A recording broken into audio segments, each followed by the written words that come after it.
मालिक की मौत हो गई तो 3 दिन तक भूखा रहा कुत्ता। अंतिम संस्कार के बाद तीसरे दिन खाया खाना, सो नहीं पाया, रोता ही रहा। पहले जंगल में बर्फ में दबे दोनों की डेड बॉडी की हिफाजत करता रहा। खाने को खूंखार भालू आए लेकिन बचाने के लिए उनसे लड़ता रहा। फिर तलाशने के लिए रेस्क्यू टीमें पहुंची तो बेचारा जोर जोर से रोने लगा। लेकिन वो दोस्त अब कहाँ है, किस हाल में है, जानने के लिए इस खबर के अंत तक बने रहिए। ये कहानी इन दोनों की है जिन्हें आप अपनी स्क्रीन पर देख रहे हैं, अभिनंदन और अल्फा। मोहब्बत का महीना चल रहा है, लेकिन मोहब्बत के इस महीने में शायद ही इससे बढ़िया कोई लव स्टोरी मिलेगी। और मोहब्बत अगर जानवरों से हो जाए तो ये इंसानों से ज्यादा लंबी चलती है। कम से कम ये बेचारे वफादारी तो शिद्दत से निभाते हैं। जर्मन शेफर्ड कुत्ता अल्फा। अल्फा का मालिक 30 साल का अभिनंदन गुप्ता उसके पास नहीं है और वो अब उदास है। अल्फा 2 दिन तक बर्फ में दबे अपने मालिक और उसकी दोस्त की लाश की हिफाजत करता रहा। इस दौरान भालू से भी भिड़ गया, जबकि बर्फबारी के बीच यहाँ का पारा माइनस में था। अपने मालिक की हिफाजत के लिए वो यहाँ से हिला तक नहीं। दरअसल कांगड़ा जिले के बीड़ बिलिंग में मंगलवार को पैराग्लाइडिंग साइट से कुछ दूर युवक युवती के शव मिले थे। अभिनंदन गुप्ता अपनी दोस्त परिणीता के साथ घूमने के लिए गया था।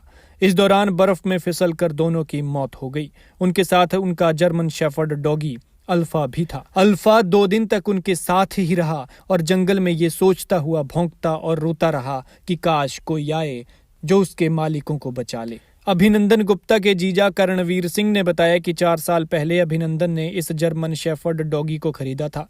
तब वो कुछ दिन का ही था। 4 साल से अल्फा उसी के पास था। दोनों एक साथ खाते पीते और सोते थे, लेकिन अब वो बच्चा उदास है। अभिनंदन के निधन के बाद अब अल्फा उनके जीजा करणवीर के पास है और वो ही उसे पालेंगे। अभिनंदन के जाने के बाद डॉगी किस तरह से बिहेव कर रहा है, इस पर करणवीर ने बताया कि अब वो थोड़ा ठीक है।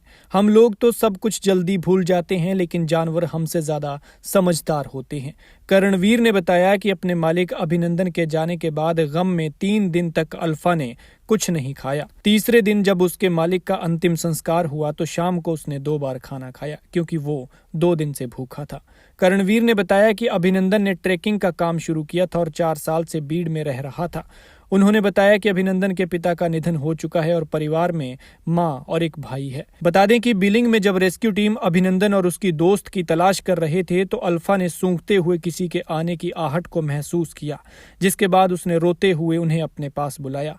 टीम को देखते ही अल्फा जोर जोर से रोने लगा, जिसे देखकर बचाव दल भी इमोशनल हो गया और वहां मौजूद लोगों की आंखों में भी आंसू आ गए। जब दोनों की लाश को पुलिस और बचाव दल वहां से ले गया तो डॉगी लगातार रोता रहा। बाद में 2 दिन तक उसने खाना पीना सब छोड़ दिया। हालांकि अब परिवार ने डॉगी को पठानकोट न ले जाकर बीड़ में ही रखा है।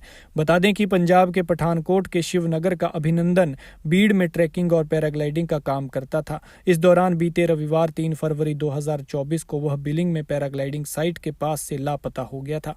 उसके साथ महाराष्ट्र के पुणे की युवती परिणीता बाला साहेब भी उसके साथ थी। दोनों गाड़ी लेकर बिलिंग गए थे, लेकिन बर्फबारी के चलते गाड़ी छोड़नी पड़ी और पैदल वापस लौट रहे थे। इस दौरान दोनों बर्फ पर फिसल गए और बाद में ठंड और चोट लगने के कारण दोनों की मौत हो गई। पुलिस और रेस्क्यू दल को उनके शव बर्फ में मिले थे। युवती का शव सेफ था, लेकिन युवक के सिर को जंगली जानवरों ने नोच डाला था। आशंका है कि भालू ने युवक के शव पर हमला किया था। लेकिन इन 2 दिनों में अल्फा उन दोनों के पास ही रहा ताकि जंगली जानवर उनको और नुकसान न पहुंचा पाए। इस दौरान उसने अपने मालिक को बचाने के लिए डटकर मुकाबला किया। लिहाजा ऐसी मोहब्बत और ऐसी वफादारी के लिए एक लाइक और शेयर तो बनता है।